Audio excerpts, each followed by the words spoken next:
नमस्कार, मैं रूपाली आप सबका स्वागत करती हूँ आप ही के चैनल पर जिसका नाम है आज के हिस्टोरिकल लड़की।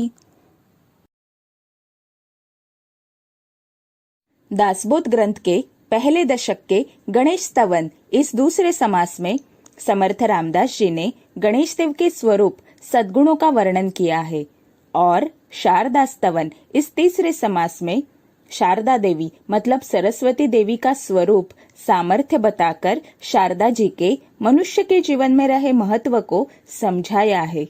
शारदा जी को विद्या की देवता कहा जाता है। गणेश जी ज्ञान रूप है तो शारदा जी शक्ति रूप सामर्थ्य रूप है। हमें किसी चीज का आकलन होता है, कोई चीज हम समझ कर लेते हैं, ग्रहण करते हैं। इसके लिए हमारे ऊपर ज्ञानरूप गणेश जी की कृपा दृष्टि होनी आवश्यक होती है। किसी बात को समझने के बाद हमारे मन में जो विचार आते हैं वे कृति द्वारा प्रकट होते हैं। यह जो प्रकट होना है वह शारदा जी का कर्तृत्व है, शारदा जी का सामर्थ्य है। हमारे भारतीय संस्कृति में जितने भी देवियों के स्थान बताए गए हैं उन्हें शक्ति स्थान कहा जाता है। वह सामर्थ्य दर्शाते हैं, शक्ति दर्शाते हैं। अगर हम गहराई से सोचे तो ब्रह्मदेव जिनकी वजह से सृष्टि में वेद प्रकट हुए, लेकिन वह वेद दूसरों तक पहुंचाने के लिए शारदा देवी ही सामर्थ्य बनकर लिखने, बोलने या सिखाने के माध्यम से वह ज्ञान सब तक पहुंचाने का काम हर बार करती है। विष्णुदेव जी को सृष्टि के पालनकर्ता कहा जाता है। पालनकर्ता होने के कारण समृद्धि, संपन्नता का होना जरूरी होता है। संपन्नता, समृद्धि मतलब धन की समृद्धि। सबको देने की इच्छा मतलब मन की समृद्धि। और सबका पालन करने के लिए धन खर्च करना मतलब कृति से समृद्धि।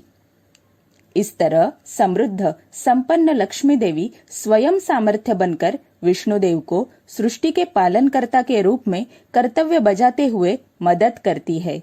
शंकर देव को संहार कार्य के लिए पार्वती देवी शक्ति रूप में सामर्थ्य बनकर मदद करती है। सभी देवियां देवों के कार्य के लिए सामर्थ्य रूप से सहायक बनती है। इतना ही नहीं बल्कि प्रकृति या सृष्टि मूल रूप से स्त्री तत्व है जो हमेशा दूसरों को देती रहती है। खुद के पास रही चीजें बांटती है। खुद के पास रखने के बजाय दूसरों को बांटने से उसका प्रसार होता है, प्रचार होता है। किसी व्यक्ति के पास कितना भी अच्छा ज्ञान हो, अच्छी कला हो, लेकिन जब तक अपना ज्ञान वह व्यक्ति दूसरों को बांटता नहीं है, खुद के पास रही अच्छी चीजें दूसरों को देता नहीं है, तब तक वह चीजें सभी के पास पहुंचकर सभी को उन चीजों का उपयोग नहीं होता, उन चीजों का प्रचार या प्रसार नहीं होता और वो चीजें उसी व्यक्ति के साथ खत्म हो जाती है।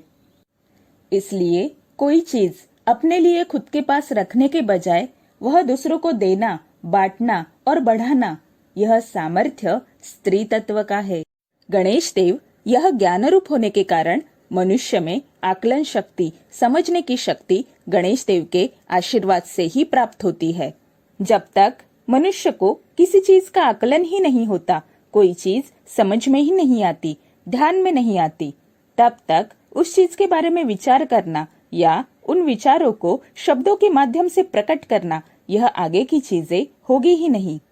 इसलिए दासबोध ग्रंथ के पहले दशक के गणेश स्तवन इस दूसरे समास में समर्थ जी ने गणेश देव को वंदन किया है और इस ज्ञान को शब्द रूप देने का सामर्थ्य रखने वाले शारदा देवी मतलब सरस्वती देवी को शारदा स्तवन इस पहले दशक के तीसरे समास में समर्थ जी ने वंदन किया है।